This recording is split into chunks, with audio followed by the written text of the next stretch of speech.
Hello and welcome back to Is What I Do. That was a bit of a surprise on Sunday. I knew the parcel was on its way, but to be delivered sort of late Sunday afternoon, yeah, I was quite surprised by that. But we've got it now. It's a bit of a shame it's so late in the season, but that's nobody's fault really. I bought it from the Skegster at Skegness Pond Supplies, so thank you very much Daz for sending that out. Unfortunately Daz had a lot of trouble with his supplier over these deliveries, and he got delayed by about 3-4 weeks. It was just a combination of all sorts of things. The manufacturer had trouble with getting the little ozone plate inside through customs. Then they had a breakdown of one of their machines for actually injection moulding their casing. So it just took ages, but no fault of Daz's, none at all. He's just done his best, as he always does. He always does his best to give a really good service, as I'm sure you've heard from a lot of other people. So if you do need anything, go on to Skegness Pond Supplies and have a look at Daz's web page, or give him a ring on his business phone, not his personal phone. If you've got his personal number, don't ring him on personal number to do business. Yeah, give him a ring on his business phone number. Have a chat with him, see what he can do for you. He's a good guy, deserves all the support he can get. So, yeah, give him a ring. Right, unfortunately, since Sunday, it's now Wednesday, I've been at work and the weather has been atrocious. We've had nothing but rain. And we're just coming in for another bash. We've got Storm Kieran coming in. So we're expecting really heavy rain over the next sort of 24 hours, 36 hours, however long it takes for this storm to pass through. It's a bit windy today, hence why I'm using the little microphone with the wind muff on it, because I was quite impressed on how much that cut out of the wind on the test video I did. So yeah, I've got to clean the filters. Would have been nice to be able to get the ozone generator on, but I'm not doing that in the rain. What I want to do, what I'm thinking of doing, is building a God, I can't remember the name of it now. A few moments later. Yeah, so I was thinking of actually building a diffractionator and using the ozone generator on the diffractionator. I did watch a video, I can't remember whose channel it was. If I remember, I'll give you a link. Yeah, I did watch a video of a guy who'd basically done exactly the same thing, and I thought, well, that's a good idea. So I was thinking about doing that. Unfortunately, as I say, this time of year, weather's dropping off, temperatures are dropping. The food is less in the pond now, so I don't know is it really going to give the ozone generator a good test. So I might spend like the winter months and build up the diffractionator and put it on ready for summer, possibly, or I might do it now. I know everyone else has done theirs now, but they got them a little bit earlier in the season. So yeah, don't know. I've got to do the filters today.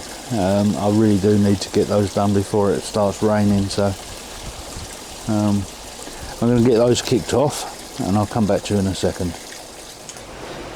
Right, that's got them started.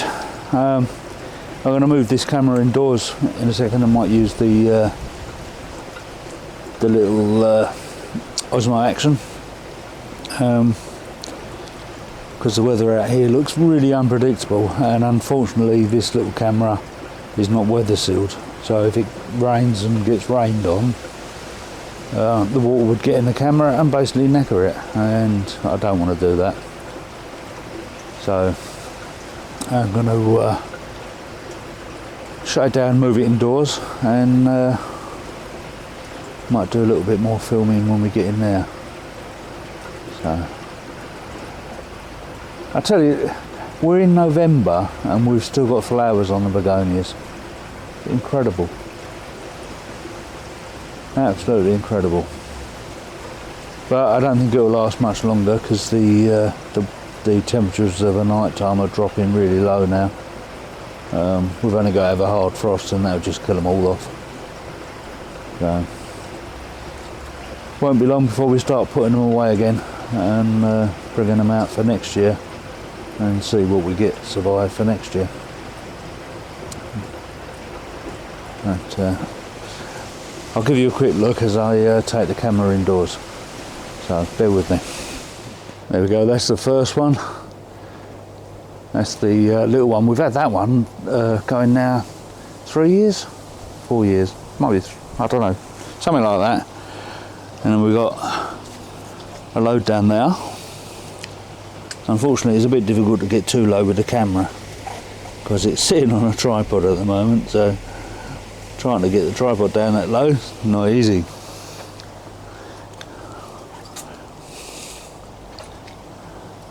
We've got these ones. These ones you get a double flower and a single flower come afterwards, and on the single flower ones you get these seed pods come up afterwards. Never tried growing one from the seeds, but I would think that would work. And then we go with the white ones.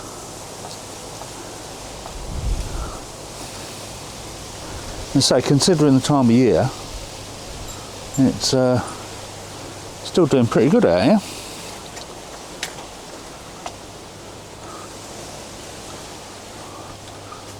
And then down here we've got some orangey red ones there, and we've got these ones here which are like a variegated one, the yellow and orange, very pretty, and the pink ones there. Right, let's get this camera indoors before it gets wet. Right, so I'm back on the little Osmo Action. But I'll give you a quick look at the pond before I get on cleaning the skimmers and whatnot.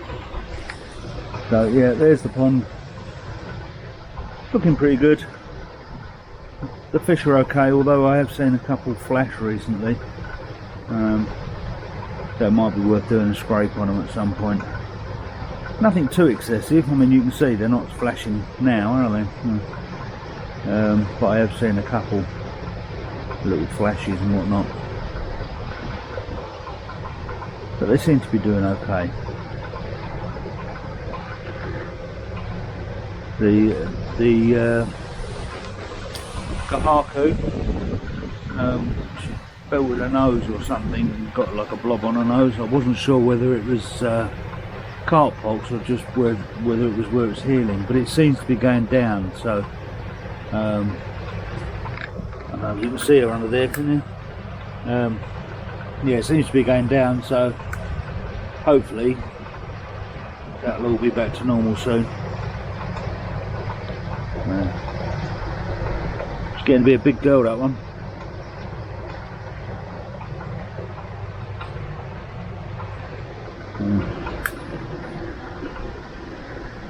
The other thing I was thinking about with the ozone generator, I don't know if you can make it out, but there's little bubbles coming up over there. That's because I've got a ceramic air plate in the bottom there.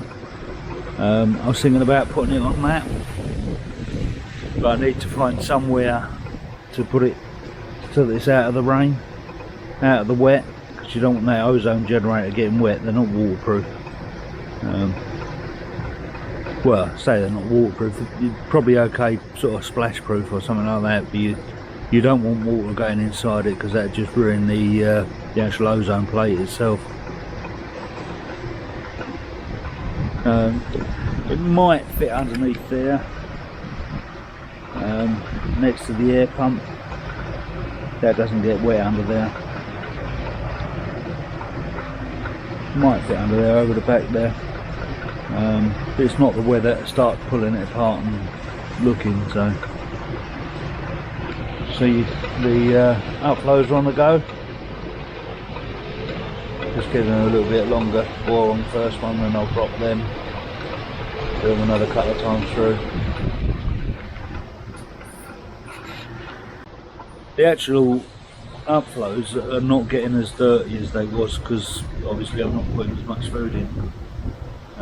There's only three lots of food a day goes in, so yeah, and that's going to be changing again soon. So as soon as I've got a bit of time and the weather's not too bad, I need to start stripping it back, get the plants out of the ponds, take the auto feeder off and get the covers on. So yeah, hopefully I might have time to do that either this Sunday, or this Sunday coming, or the following Tuesday. Still having trouble with our central heating. Not impressed with these people at all. First guy who came, he was here 30 seconds, something like that, and then he buggered off. Supposedly to order the parts. The second lot of people came.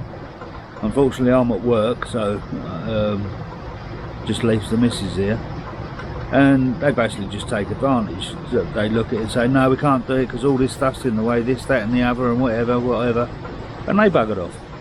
So it's now been a month, I suppose. Maybe 3 weeks. It's something like that anyhow. It's bloody ridiculous. I phoned them up the other day and I said to them, like, you can make an appointment and they're going to come next Tuesday. So, but I want to be here, and the next lot of people you send, can you make sure they're actually people that want to do the job and not just make excuses to leave? They're piss poor. I mean, if they left me the gear here, I'd do it myself. I know what it is and know how to do it. But you're not supposed to, so it's the council. Council want them to do it. If it was my own house, I would just get on and do it myself. But I just think it's ridiculous, and that's why I want to be here the next time they come. Because if they mess about like that again, I'll kick them out and I'll ban them from coming here. I'll get in touch with the council and I will tell them I'm not having a waste of space like that coming to my house. Keep on like that. They don't want to do the job, fine, don't do it. Give it to somebody else to do. Not difficult, is it? Right, that's me waffling on again. I'm going to get on and get these filters done before it starts raining. It's actually quite a nice sky up there at the moment. It's nice and blue. I don't know if you can see that. A few puffy clouds. Yeah, so it's quite nice at the moment, but windy. And it's been raining again this morning, so everything is wet. Yeah, joys of winter. We are coming into it. Right, I'm going to shut up and get on with this. So I'll be back in a while. Okay, that's the filters all done. What I'm going to do now, I've taken a sample of the water. I did take this after the pumps had been off for a little while, so I'm going to do a test, a water test. I'm expecting the ammonia to be up a little bit. As I say, I did turn off the pumps and I was cleaning the filters for I don't know, half an hour, 3/4 of an hour before I took that sample. So the ammonia is probably going to be a little bit high, because I did feed the fish at the same time as well, which was really clever. What I normally do is take the sample before I start doing anything, but I forgot to do it, so took it late. So I am expecting it to be a little bit high on ammonia, but what I'm more interested in is the KH, to see what the KH is. It's probably dropped a little bit. I did top it up, what, 2-3 weeks ago, put more bicarb in, so I expect it to have dropped, because my filters do use a lot of bicarb, a lot of KH I should say. They require me to use quite a bit of bicarb. So, right, let me get the test kit out and then I'll come back to you. Right, there's my test kit. I showed you it before. Hopefully that's ran the right way.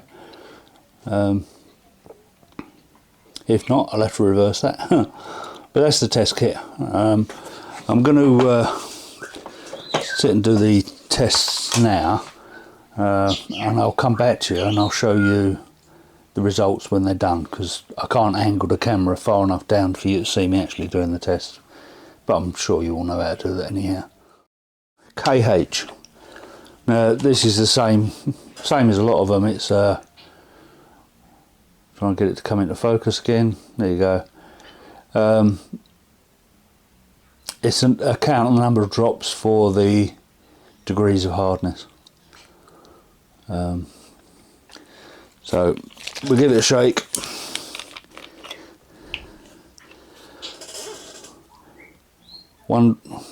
Get rid of the bubble off the end.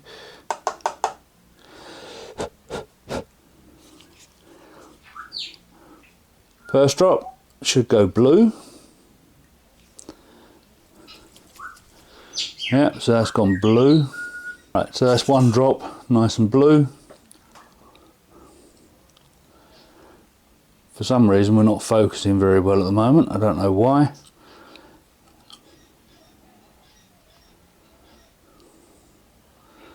Might be because I'm pulling it too close, but blue. So 1, 2,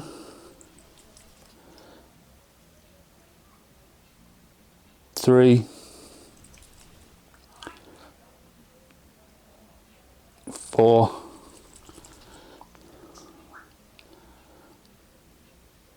5. So it's dropped to 5. So I need to add a little bit more bicarb in there. I don't know why this is having so much trouble focusing. It shouldn't do. As soon as I put something in front of it, it should focus like that. But it seems to want to lock onto my face and stay there. And there you go. So that's the point it changed. So that's 5 drops, 5 degrees of hardness. So I need to bring that up a little bit more. I want to get it to 8, so I'll have to go and stuff some bicarb into the pond. So still got a few more minutes to go on the other test. So what I'll do is I'll nip down and put some bicarb in, and hopefully the other test should be ready by then. What I do with the bicarb, you've seen the water feature that I've got on the pond. What I do is actually put it onto there, or I'll put it into the top of the filters itself. And that way it mixes in slowly with the water. So, right, I'll come back in a moment. Okay, back from down the pond.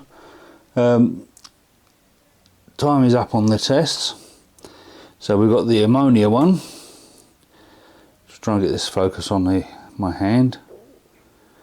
There we go. There's the ammonia one. Stayed nice and yellow, and looking at the test sheet, that's means it's 0. But I think it's just maybe marginally up,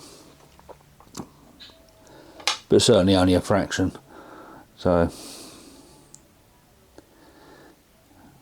and the nitrite is actually up fractionally.